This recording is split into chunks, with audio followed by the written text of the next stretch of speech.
Tere pühapäeva hommikut. Oktoober poole peal ja ma võtsin vahepeal puhkuse. Tähendab pühapäeva puhkuse. Ei olnud häid ideid ja niisama tulla siin lihtsalt auru välja ajada ei näinud erilist mõtet.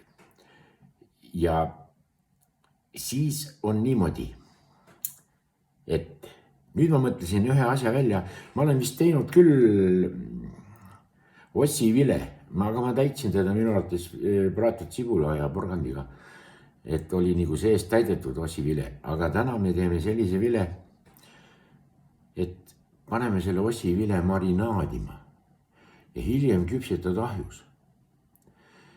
Ossivile on hästi õrn ja pehme liha, ta ei taha väga palju saada. Ütleme näiteks kuumutustemperatuuri ainult seal 200, 210, 220 kraadi ja pool tundi, 45 minutit on maksimum.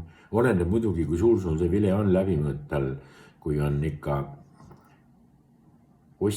noore ossi vile, too on eksem.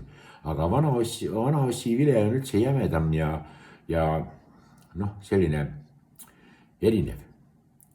Kõigepealt siis teeme selle marinaadi ära ja siis näitan, kuidas asi käib. Kõigepealt näitan, kuidas marinaad käib. Siin on mul tomatipasta. Siin on nüüd sellised asjad. Vaata, ma sulle räägin. Siin on keskel on jahvatatud köömned. Siin on jahvatatud koriander. Seda on pool supilusikatäit. Seda on pool supilusikatäit. Seda on pool supilusikatäit, mis on tüümian. Ja see on fajita maitseaine. Miks ta fajita on, mitte mojito, chuchito, mida iganes, ei tea, aga ma tean. Seda on ka pool supilusikatäit ja siis on suitsetatud paprikat. Suitsetatud paprikapulbrit on terve supilusikatäis. Ja vaata nüüd, mis edasi saab. Edasi saab siuke asi. Mul sai just atsika purk tühjaks ja atsika purgi põhjast sain veel supilusikatäie atsikat. Siin on atsika, Gruusia atsika. Siia atsikasse kihutan nüüd terve selle pudeli. See on värskelt pressitud apelsinimaha. Siin on see sagu, nagu üteldakse, sagu põhjas. Siia panen kohe selle apelsinimaha. Panen kohe kõik ära. Taarat meil tagasi ei osteta, nii et see läheb kogumiskasti. Nüüd on see atsika apelsinimahalas. Muud midagi.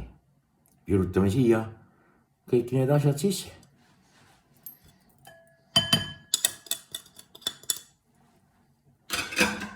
Korras. Ja sellest tuleb siis nõnda nimetatud marinaad. Nõnda nimetatud. Õli ma siia ei pane, sellepärast, et õliga ma pärast pintsetan liha natukene enne ahju panekut. Kui ta on endale need värgid siin kõik sisse endale orgunnind, nõnda nimetatud. Ja siia läks mul üks asi veel meelest. Siia läheb küüslaugupulber. Värsket küüslauku on mul ka muidugi, aga ma kardan, et äkki ma ei oska doseerida seda marinaadi niimoodi, et ma panen igaks juhuks küüslaugupulbrit. Kui sa tahad riivida või pressida siia värsket küüslauku, miks mitte? Juba täitsa julgelt tuleb panna. Nii. See on nüüd niimoodi kokku segatud. Ja vaata, nüüd ma võtan, sina pane, kas sa tahad panna suhkrut või tahad sa panna mett. Mina panen vahtrasiirupit, sellepärast, et mett ma niikuinii ei pane, isegi kui pekstakse, siis ka ei pane. Mina meie vastu olen selline mitte allergiline, ma ei ole, aga mul on mesilastega. Meil toimus kunagi lapsepõlves kaklus ja mina jäin alla. Nii 3 4 dessertlusikatäit vahtrasiirupit. Täitsa vahel. Nii, siis läheb nüüd siia tomatipasta ja tomatipastat ma panen nii palju, et ta saavutab sellise konsistentsi, vaata, et ta ei ole vedel. Noh, nagu tavaliselt lihamarinaad on selline, kui sa näiteks lõhki midagi teed, marineerid seal siia-sinna, siis sa paned ikkagi kas või mingid mahlad või seal mingi happesuse reguleer, mida iganes. Reguleerid liha happesust, kas siis sibulaga, sidruniga, kes kasutab keefiri, kes kanasulgi, ühesõnaga ükskõik mida. Nüüd ma panen siia siis seda tomatipastat ja siis tasapisi segan ja siis ma panen teda jälle juurde, vaatan, kuidas tal see konsistentsus tuleb. Kui konsistentsus tuleb hästi, siis juurde ei pane. Kui konsistentsus tuleb halvasti, siis tuleb juurde panna. See paistab, et konsistentsus on halvasti. Paneme juurde. Väga palju ei taha panna. Ei taha panna, vaata vähe on käes, siis ma teen sellest väga head tomatimahla. Muide, see on ainus pasta siin, mis ma olen avastanud nende pikkade aastate jooksul, millest kannatab tomatimahla teha, sest see tomatimahl, mis nad müüvad poes, see on ka tehtud pastast. Ega keegi ei ole neid tomatid hakanud seal aurutama või mida iganes. See ikka tehakse kõrgtehnoloogiliselt pastast. Vaata, nüüd juba lubab.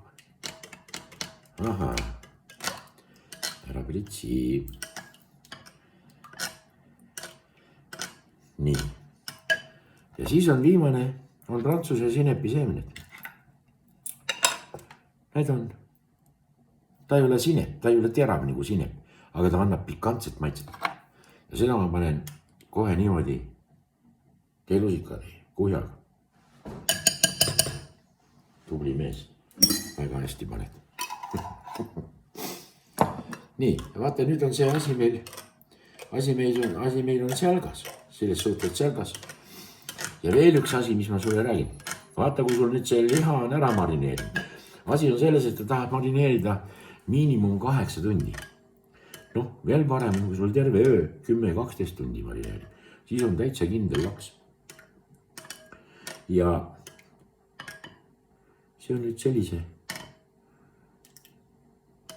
ta on sellisega nagu Kiev ketšup oleks, vesine. Ja nüüd on siis see asi, vaata, siin on mul nüüd 2 ossivile. Üks ossivile on suurema ossivile, tema on jämedam. Siit on mul ära võetud nüüd nii palju kui võimalik seda valget kelmet. Ja sina ka, kus sa võtad selle tegemise ette ja sa tood endale ossivile koju, siis hoiata naabrit, et vilistamine kohati läheb tugevaks. Ja teine on väiksem. Aga see ei mängi erilist rolli. Need on nüüd siin mul valmis. Ja valan selle marinaadiga üle. Ja enne panen marinaadile soola. Sest et siia ei läinud ei soojakastet, ei midagi, vaid lihtsalt nii. Ja ma panen siia kuskil soola, panen niimoodi, supilusikatäis ilma kuhjata. Supilusikatäis ilma kuhjata. Et ei ole kuhjatud. Kuhja aetud. Ja vaata, selle marinaadiga on veel see lugu. Selle marinaadiga on nüüd see lugu, et kui sa nüüd selle liha ära marineerid, siis ära seda marinaadi ära viska. Ära seda marinaadi ära viska. Ja mille pärast? Seda ära viska sellepärast ära, et sellest saab pärast, kui sul on liha tehtud ahjus valmis. Kas sa siis sööd teda seal kartuliga või millega iganes, isegi külmunud peast on seda väga hea võileiva peal leegata. Siis sellest marinaadist sa saad väga hea kastme. Ja see kaste teeb niimoodi, et korjad siit selle kokku, paned natukene vett juurde, maitsed, mida puudu, mida üle, see mis üle, see jääb, seda kätte ei saa. Ja mis puudu, sinna paned juurde siis segad natukene külma veega tärklist, see on nagu kastme paksendaja ja siit saad väga hea kastme. Niimoodi. Vaata, elus tuleb igasuguseid olukordasid ette. Nii paremaid kui halvemaid ja vahel lihtsalt tuleb vahetada. Või noh, kui sa oled kuidagi millegisse niimoodi kinni jäänud või sisse mässinud ennast, et siis teed, kuidas sealt nagu välja mässida, välja vänelda. Selleks on ju igasugused võimalusi, aga mina tahan nüüd rääkida sulle sellist lugu, mis juhtus Tartus. See on kohe päriselt juhtunud lugu. Ja lugu juhtus Annelinnas. Kui ühel mehel ei olnud just kõige õnnelikum abielu ja ta otsustas endale ühe armukese soetada. Aga kuna ta elas Annelinnas, noh, peaaegu seal Sangari kõrval hästi pikad majad on 5-6 trepikoda, 5-kordsed majad, siis ta elas ühes trepikohas teisel korrusel vasakut kätt ja ta uksel ei olnud numbrit. Aga armuke elas trepikoda edasi täpselt samamoodi teisel korrusel vasakut kätt. Ja siis ta ükskord ütles naisele, et tema peab minema nädalaks ajaks Tallinnasse komandeeringusse. Ja naine muidugi okei, pakkis talle seal kohvrisse või väiksesse portfelli pesu ja mis siin kaasa läheb, hambapasta, hambahari, abemaa, mis tarbed. Ja saatis rõõmsa näoga mehe ust välja, mees läks oma trepi ust välja, astus naaber trepiga uksest sisse, läks teisele korrusele, kus ka muide ei olnud korteri uksel numbrit. Ja elas rõõmsalt seal armukese juures. Töölt võttis palgata puhkuse ja siis ühel õhtul, kui väljas oli juba pime, läks siis armukese juurest prügiämbrit välja viima. Aga sisse tuli automaatselt tagasi omast uksest. Teine korras vasakut kätt katsub uks lukus. Mis ta sellest uksest lukku nüüd pani? Laseb kella. Ja oma naine tegi ukse lahti ja vaatab siis, kes seal ukse taga seisab. Hommikumantel, toasussid ja prügiämber käe otsas. Kas sa tuled nüüd niimoodi siis komandeeringust või? Vaata, sealt ei andnud enam midagi välja rääkida. Mul on siuke tunne. Võrumaal oli vanasti sääne ütlemine, et sitamaa tahad ja puukuuliga pähe. Kena oktoobri lõppu teile. See läheb ahju. 210 kraadi, 220, 40-45 minutit. Vaatate liha, kui sul on liha sisemise temperatuuri mõõtmise kraadiklaas, siis see peab olema 70 kraadi. 71, 72, väga hea, aga 70 peab olema. Siis on liha seest valmis. Kena oktoobri lõppu. Ja mina loodan varsti hakata keetma küpsetama puupliidi kuumuses. Ei, see hapukapsasupp keeb mul. Muud ei lõhna see midagi, aga see lõhnab ka väga hästi. Kõige paremat. Kohtume!